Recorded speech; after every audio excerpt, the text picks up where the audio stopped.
Kembali lagi di Kompas Petang, Saudara Prof Hipnu, saya mau ke Prof Hipnu dulu. Prof, dari Polda bilang penetapan tersangka ini murni penegakan hukum sesuai dengan prosedur, aturan, transparan, akuntabel. Nah, pertanyaan saya adalah, apakah bisa seseorang ini ditetapkan sebagai tersangka dalam kasus tudingan ijazah palsu Pak Jokowi tanpa memperlihatkan terlebih dahulu ijazah aslinya kepada penuding? Iya, gini, ini kan dugaannya kan pencemaran nama baik, Mbak. Jadi fokusnya itu pencemaran nama baik. Sebagai bentuk pencemaran nama baik itu adalah perasaan yang dimiliki seseorang. Tapi kan objeknya ijazah, Prof. Iya, makanya nanti yang 311 tadi, gitu loh. Apa yang dituduhkan itu mengandung kepalsuan, palsu atau tidak, tercemaran gitu. Jadi 310, 311 suatu rangkaian yang tidak dipisahkan. Nah, itu yang menariknya gitu. Jadi ini bukan tuduhan tentang pemalsuan, tapi pencemaran nama baik akibat suatu tuduhan. Nah, oleh karena itu mau tidak mau kalau kita konsisten dengan 311 fitnah terhadap tindakan kepalsuan, ya mau tidak mau nanti hakim harus memfasilitasi.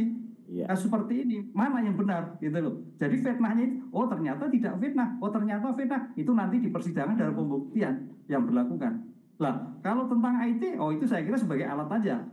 Karena sebagai alat menggunakan semua orang tahu, makanya hukumannya lebih besar menjadi 7 tahun. Tapi jadi kalau 311, karena sebagai bentuk kepalsuan tadi, ancamannya cukup berat, 4 tahun. Ya. Jadi intinya pada saat memperlihatkan ijazah itu gimana, Prof? Sebaiknya harus ditetapkan sebagai tersangka dahulu, baru kemudian nanti diperlihatkan atau sebelum dulu?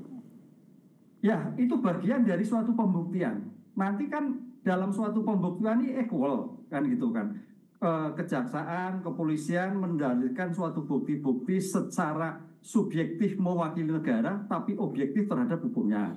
Lah kemudian nanti penasihat hukum Pak Roy Suryo akan mencari, loh yang dituduhkan yang palsu yang mana, buktinya mana, pengen lihat dulu kan gitu loh Pak. Ini kan di sini kan seperti itu kalau kita melihat suatu persidangan yang terkait 311. Lah di saat itulah, ruang itulah nanti ada suatu perdebatan tentang ijazah tadi.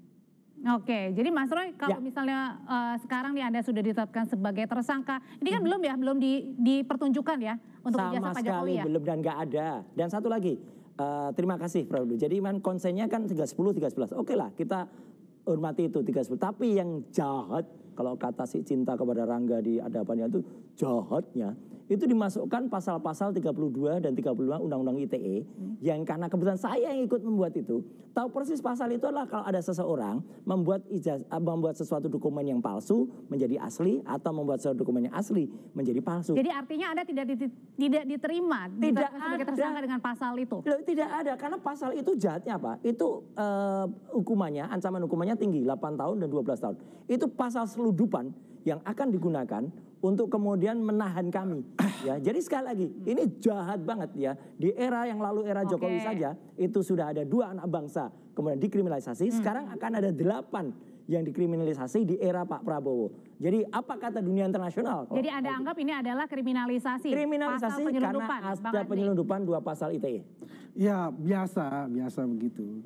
Kalau sudah katakanlah ya, dengan pertimbangan-pertimbangan oleh penyidik, bahwasanya ini masuk ke pasal ini, itu kan dengan penelitian yang sangat mendalam, dengan juga masukan dari para saksi-saksi ahli untuk itu. Banyak loh saksi ahli yang masuk di situ. Kalau kita lihat ada berapa? Ada 130 orang gitu kan. Artinya yang di situ sudah tetap yang dimasukkan pasal-pasal itu sudah mulai proses gitu loh. Ya kalau mereka mengatakan wah ini selundupan dan ini ya, itu kan bisa diuji nanti di pengadilan untuk masalah itu. Yang penting sekarang itu ya siap-siap aja lah Mas Roy, makan yang enak kayak gitu ya. Ya terus juga jangan lupa bawa koper lah nanti pas pada pemeriksaan sebagai tersangka. Bang Andi, sebenarnya menurut Bang Andi sendiri bagian yang mana sih yang kemudian akhirnya ini menjadi bukti kuat bahwa Mas Roy ini kemudian ya layak ditetapkan sebagai tersangka. Ini bagian yang mana? Karena kan Mas Roy sendiri bilang ijazah ini diambil dari media sosial politik PSI. Data-datanya juga diambil dari KPU pusat dan daerah. Bagian yang mananya? Ya kalau kita lihat ya, dari mensreanya pertama, Mas Roy ini bukan 2025 loh. 2020, 24 Februari 2020 itu dia sudah melakukan ini palsu. penelitian terhadap itu ada pengkhianat itu palsu kalau itu. Jadi saya sudah bisa paham untuk itu. Kalau dikatakan apa saja yang katakan ditentukan untuk itu, ya itu kan nanti prosesnya itu dari nggak bisa dibuktikan itu kejaksaan, bohong. ya kan, ya. Tapi menurut kalau Anda saya kan apanya? nggak, ya kalau saya sih pasti ya itu undang-undang ITE-nya itu sangat kuat. Nah, itu yang salah. Ya, undang-undang ITE-nya tadi kan Pak Prof Ibnu juga mengatakan pasal 310 itu. Nggak apa-apa. Nah, itu juga salah satu penguatan. 310, 311 oke. Jadi yang intinya adalah ya itu saya tadi saya bilang ya udah tarung aja tuh nanti di pengadilan. Tarung tapi tidak boleh Ya kan? dikriminalisasi kalau pakai Nah ini kan 325. selalu mengatakan Oke. begitu, ada setiap Ini setiap yang sudah di kriminalisasi lah. status tersangka kriminalisasi, ada kriminalisasi. Ada pasal penyelundupan Selaku katanya. pasal Tersangka penyelundupan. nggak apa-apa. Selalu dikatakan seperti tapi tidak itu. dikriminalisasi. Gini, seorang yang negarawan itu contohnya Yusuf Kalla. Yusuf Kalla jelas-jelas dihina sehina-hinanya oleh orang namanya Silprester waktu itu. Itu jelas ada rekamannya. Nah, ini tapi udah Pak Yusuf Kalla lewat, ini udah hanya nggak menggunakan masuk. pasal Oke. 310 saja. Bang Andi. Nah, dan orangnya sudah terpidana. ini udah luar dari Terpidana, konteks ini jelas ya. itu udah Itu inkrah. luar dari konteks Itu lah. udah enggak konteks, itu contoh Di luar orang dari negarawan konteks ya. dan pengecut Jadi kayak yang kita Jokowi. fokusnya ini Negarawan dia adalah sudah Yusuf Kalla. tersangka Mas Jelas. Roy. Dan kapan akan Bagaimana? ditahan? Nah, Nah, itu jadi tahu, begini, itu yang ngaco itu. tersangka nanti kan ada Ya. lagi surat untuk diperiksa sebagai tersangka. Disitulah penyidik bisa menentukan apakah pasal yang mana yang mau dipakai dan pasal berlapis apa yang dipakai gitu kan. Negarawan Saya atau yakin tidak ya. tergantung pelapor. Mungkin ini Ntar masuk ini ya. keyakinan saya. Keyakinannya apa? Ya itu jangan lupa bawa koper nanti jadi nggak Oh bisa iya. Oke, keluar. jadi menurut Anda adalah Nanti pemeriksaan bisa Pak pertama Andi langsung Aswan ditahan? atau masuk koper mana. Oke, kalau Prof Ibnu sendiri ini kan salah satunya adalah undang-undang pasal yang dikenakan adalah terkait dengan undang-undang ITE, ancamannya di atas 5 tahun penjara. Menurut Anda apakah dalam pemeriksaan pertama langsung ditahan atau sekarang ditahan sebelum pemeriksaan? Ya, penahanan itu adalah tidak wajib ya. Oh. Karena kalau kita lihat dalam suatu penahanan itu harus ada syarat objektif. Bukannya di syarat atas 5 subjektif. tahun ini salah satunya? Wah. Betul. Pengenaan pasal. Syarat objektif terhadap semua tindak pidana yang diancam 5 tahun penyidik, penuntut umum, hakim Bisa. dapat. Nah, dapat. Kalimatnya dapat. Dapat, jadi bisa ya, bisa saja. Syarat objektif. Syarat subjektif adalah adanya kekhawatiran melarikan diri, menghilangkan barang bukti, dan sebagainya. Nah pertanyaannya, Polda khawatir atau tidak?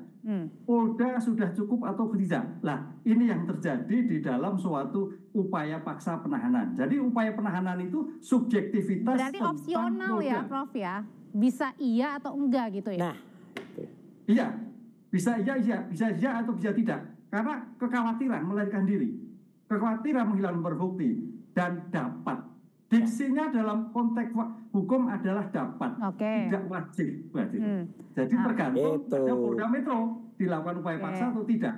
dengerin tuh kata Opsional. termohon. Ya, Bang tapi Andi, boleh gini iya, loh, boleh enggak? Mas Roy itu kan ada visa Australia 3 tahun. Lah, sama visa Amerika Oh, jadi- juga ada. Maksudnya Iya kan? dikhawatirkan? Gimana? Oh ya Nah, bisa saja ntar dia Visa saya Australia berangkat ada. saya ke Oh, Australia. visa Schengen gitu. juga Ya ada, kan? nggak ada masalah. Oh, iya. Mas Roy nggak akan Jadi gini kemana-mana lah. kan? Ngapain Nggak kemana-mana? kemana-mana. Saya kemana-mana kemarin itu ke Australia katanya, oh itu melarikan diri. Enggak, saya pulang membawa bukti itu yang dikhawatirkan. Karena bukti bahwa Gibran Walah. adalah tidak sekolah Saya sudah Oke, kita lihat kembali ke kok, saya Mas sudah lagi. lihat Iya. sertifikat yang Mana dibawa. omong-omong. Mana Itu ini bohong lagi? sertifikat Inggris, Ini bohong ya. lagi nih. Jadi Oke. intinya ya, Ini bohong kalau lagi saya nih. Pak Ibnu Aduh, itu mungkin ya, bohong lah. persepsi Pak Ibnu ya. Iya. Selama ini kalau kita ketahui, yang di atas 5 tahun itu selalu ditahan. Kan begitu ya. Enggak. Kalau Sama Pak sekali. Ibnu bilang ini dapat ya. Ya mungkin dapatnya Pak Ibnu itu 80% gitu loh. Jadi Anda yakin bahwa nanti akan Saya punya langsung segera keyakinan. ditahan? Saya Yang punya di atas 5 keyakinan tahun itu. itu yang pasal 32, 35. Kalau itu tidak punya sah keyakinan untuk diterapkan, itu. karena tidak ada dokumen elektronik yang saya edit, ya, Oke. ya udah pasal itu gugur. Oke. 32, 35 Ya. harusnya nggak dikenakan. Ya kan nanti kan diperiksa lagi. Iya. Oke. Anda bisa Nggak ada. dibuktikan nanti Mas Roy. diperiksa Makanya kita sebagai buktikan. Berarti Gimana, artinya saksi sambil menunggu tersangka. pemeriksaan, saya nggak tahu nih, udah dapat jadwal pemeriksaan pertama belum? Nanti kita tunggu, saya juga Masih nunggu ya? Iya. Akan mengajukan pra peradilan langsung atau nunggu aja nih? Harus Nunggu itu dulu, aja. nggak boleh, bukan yang pra peradilan. Iya. Sebelum itu tuh masuk di Iya. P21, udah P21 baru. Dan nanti saya yakin kalau misalnya tadi dikatakan itu jaksa penelitinya akan bingung nanti, akan P19, P21 kayak Jokowi dan Pak Kasmujo dulu bolak balik karena sama sekali nggak kuat. Dan kalau dilihat BAP-nya patah semua. Yang dituduhkan ke saya itu kegiatan tanggal 26 Maret. Saya nggak ada di situ. 22 Januari nggak ada di situ. Oke. Jokowi laporan tanggal 30 April. Setelah itu bukti-buktinya setelah 30 April. Misalnya Mbak Menteri Jadi- melaporkan, saya dianiaya tanggal 1 Mei. Tapi yang dilaporkan adalah 10 Mei. Oke. 12-nya itu Mas kan Roy, bohong jadi semua. bentuk perlawanan Anda dan kawan-kawan sesudah ditetapkan sebagai tersangka adalah? Adalah kita lihat nanti apa yang lain dan itu akan saya ceritakan ke Kompas TV. Pokoknya Pra peradilan nggak? tunggu saja tanggal mainnya. Apakah ada pra peradilan atau pasca peradilan? Nah, ini kalau gitu nicuk aja sih. Kalau gitu singkat aja Prof, ini untuk pengajuan misalnya kalau ada pengajuan pra peradilan, apakah kemudian tadi ya harus melalui pemeriksaan perdana dulu atau ya sudah ajukan saja pra peradilan bagi tersangka? Iya, pra peradilan itu kontrol ya, kontrol yang dilakukan terhadap penegak hukum terhadap upaya paksa. Apa itu upaya paksa? Terhadap penangkapan, penahanan, penghentian penyidikan, penghentian penuntutan, penetapan tersangka lainnya, penggeledahan maupun penyitaan. Nah, tampaknya kalau nanti Pak Roy Suryo itu adalah tentang penetapan tersangka. Terhadap penetapan tersangka itu bukti apa? Bagaimana cara memperolehnya? Lah itu yang nanti, karena ini sebagai syarat formal, Pak. Tapi belum masuk materi loh ya. Belum masuk materi. Bagaimana Polda Metro memperoleh bukti? Bagaimana Polda Metro sudah melakukan pemeriksaan saksi atau belum? Apakah Mas Roy Suryo sudah diperiksa atau belum? Lah itu yang materi-materi itu yang terkait dengan pra peradilan. Jadi belum masuk materi, tapi bagaimana menetapkannya begitu, Mbak. Oke, ya, terima kasih Prof Ibnu untuk pandangannya. Terima kasih Mas Roy, Bang Andi, terima kasih. Terima kasih. Ya. Usai jeda, saudara tetap bersama kami di Pondok Bagi akan kembali dengan informasi dari Kapolri Jenderal Listio Sigit mengatakan terduga pelaku ledakan SMA Negeri 72 Jakarta adalah salah satu siswa di SMA Negeri 72. Meski santer terduga pelaku melakukan aksinya karena korban bullying, polisi mengatakan masih mendalami motif lainnya. Terbaru, aktivitas terduga pelaku sempat terekam kamera pengawas CCTV sesaat sebelum terjadinya peristiwa ledakan.